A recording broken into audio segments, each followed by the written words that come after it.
What is going on? We're going to be going over how I got my client Matheson Mason stronger and faster within 1 month. Matheson currently plays for the Spruce Grove Saints in the BCHL, and he's currently committed to Lake Superior State in NCAA Div 1. So getting into it, we focus on three main things that most players don't do, which holds them back within their speed. Getting right into number one is stability. See, if you don't have any control over your movements, you're going to be less efficient, meaning you're going to waste more energy within each movement, therefore you won't have energy throughout the game, which will lead you to not being as fast. So we would build this up using lateral hop and holds, alternating hop and holds, or depth drops. With each exercise, you do 3 sets to 6 to 8 reps. I would do these for 3 to 4 weeks to build up your general stability. Therefore, your joints can tolerate more force. Which brings us into point 2, which is strength. You see, strength lays the foundation for everything you do in the ice. Power is simply strength times speed. So if you can move fast, but you don't have proper strength, you're going to limit yourself on the ice. When it comes to building proper strength, we need to think about building the full body and not splitting it up into certain body parts,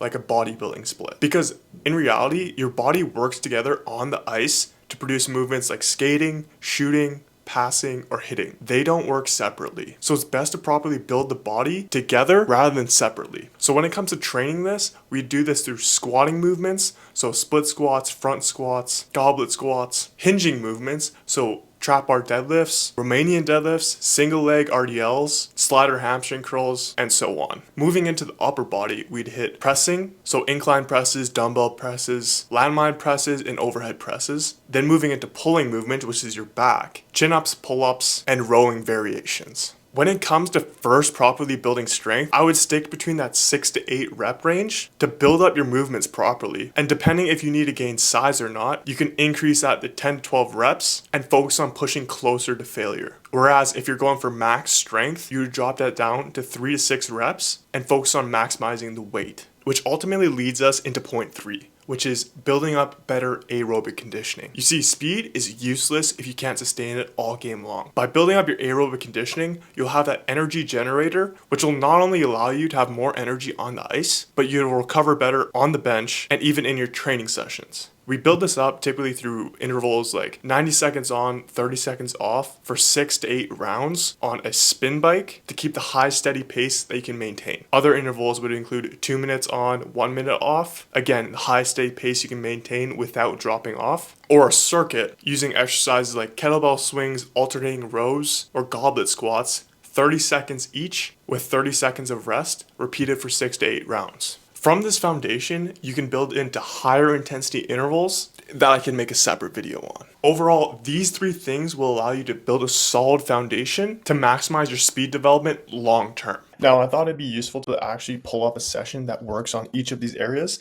So within the session, we're focusing on building up the foundation. And while we're doing that, we're still building up speed. So as you can see here, basic warm up, we're just working through the whole body, mobilizing the ankle, hip, upper back, and your shoulders in particular, and getting everything primed, ready to go. After this session of the warm-up, you're going to get into the movement prep, which is just getting the ankles working, getting your body moving more through the high knees, skips, side shuffles, something you're probably already used to with your off-ice warm-ups. Then getting to speed work right away. The main reason we're getting to speed work right away is because you have the most energy to output, and you don't want that to go to waste.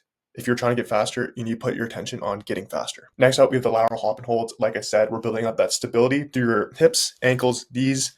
This way you can change direction faster and blow past defenders. While doing this, we can work on some rotational power through your core, which will help you with that power behind your shot. The next superset, we're working on trap bar deadlift, so that hinging pattern, and we're also putting this along with glute bridges. The main reason I did this, I paired these 2 together, is because when you're on the ice a lot, your hips are constantly flexing, and if you're at school or work and you're sitting all day long, that's not necessarily good for your hips. So you want to lengthen them out by holding that bridge position. Now, moving into the next superset, goblet squats and half kneeling Pallof presses.